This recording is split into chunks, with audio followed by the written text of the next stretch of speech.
तो यार शक्ल दिख रही है मेरी? हेलो, आवाज़ आ रही है किसी को? हाँ हाँ, तो बहुत बढ़िया। तो मज़ा आए। यार तुम्हारी आवाज़ अच्छी नहीं लगी यार, वो बहुत लैग कर रही थी तुम्हारी आवाज़, समझ ही नहीं आया क्या बोले। तो ओके, सो ये जो मैं अभी बताने जा रहा हूँ, तो ये बात है नाइन्थ स्टैंडर्ड की, जब मैं नाइन्थ में था और हाफ ईयरलीज आने वाले थे। तो हमारा जो ग्रुप था, उन्होंने आधा आधा साल बैठ के सिर्फ झक मारा था। बेसिकली कुछ नहीं पढ़ा था हम लोगों ने। तो जैसे जैसे एग्जाम्स पास आने लगे, हमारी फटनी चालू हो गई। यार कोई हमसे पूछता था पाइथागोरस थ्योरम क्या है, हम ये बोलते थे कि वो हिस्ट्री का चैप्टर है। इतनी बुरी हालत थी हमारी।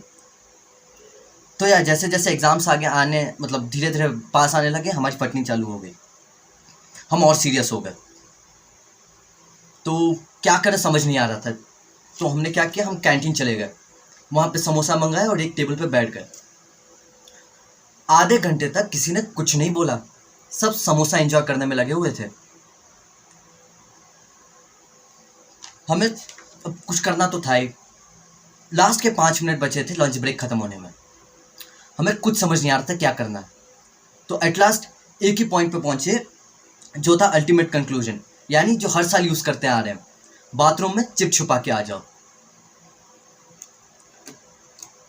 तो वैसे ही हमने किया।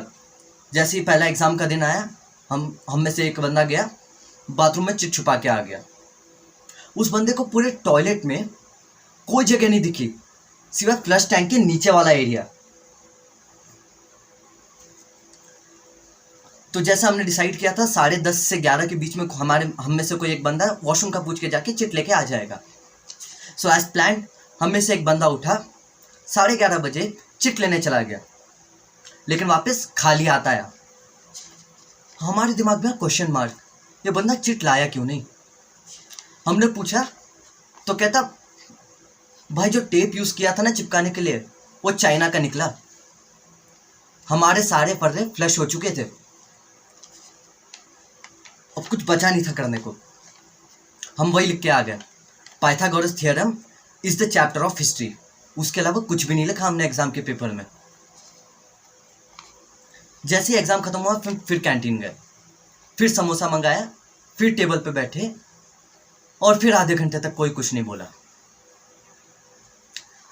आधे घंटे बाद एक बंदे को पता नहीं क्या सूझा, वो उठा, बोला, भाई समोसे के साथ चटनी बहुत कम दी है, समोसा डूब ही नहीं रहा है उसमें। यहाँ हमारा फ्यूचर डूबने की कगार पे था और इसको समोसा नहीं डूब रहा, इस बात की ज्यादा टेंशन लगी हुई थी। फिर एक बंदे को और फ्रस्ट्रेशन हुई, वो उठा, खड़ा हुआ और बोला, भाई मैं तो घर जाके पढ़ रहा हूँ, तुम लोग का पता नहीं, कल आके तुम लोग मेरे से टेप लेना। हम सब खुश हो गए कि चलो कोई तो मिला। हमने घर जाके, हम में से किसी ने कुछ नहीं पढ़ा सिवाय उस बंदे के। अगले दिन हम सब एग्जाम देने सिर्फ उस बंदे के भरोसे आए थे। वो सबसे पहले एग्जाम हॉल में पहुंचते हमने उससे कंफर्मेशन ली कि तू पढ़ के आया है कि नहीं, और वो खुशी खुशी बोला भी, हाँ भाई मैं पढ़ के आया हूँ। तो हम लोग अपनी अपनी सीट पर बैठे, लकीली वो बंदा मेरे आगे बैठा था। मैम ने क्वेश्चन पेपर और आंसर शीट हमें बांट दी। हमने नाम और रोल नंबर लिखा और आधे घंटे तक चुपचाप बैठ गए। आधे घंटे बाद मुझे पीछे लात पड़ी, मैं समझ गया इशारा मिल चुका है। आगे वाले का झांक के देखा तो पता चला उसने भी कुछ नहीं लिखा था, उसने भी सिर्फ नाम और रोल नंबर लिख के छोड़ दिया था। अब मुझे है गुस्सा, मैंने फिर उससे खिंचा के लात मारी। पूछा तो बोलता है, भाई आज साइंस का पेपर था, मैं सोशल साइंस पढ़ के आया हूं, इसलिए कुछ भी नहीं लिखा।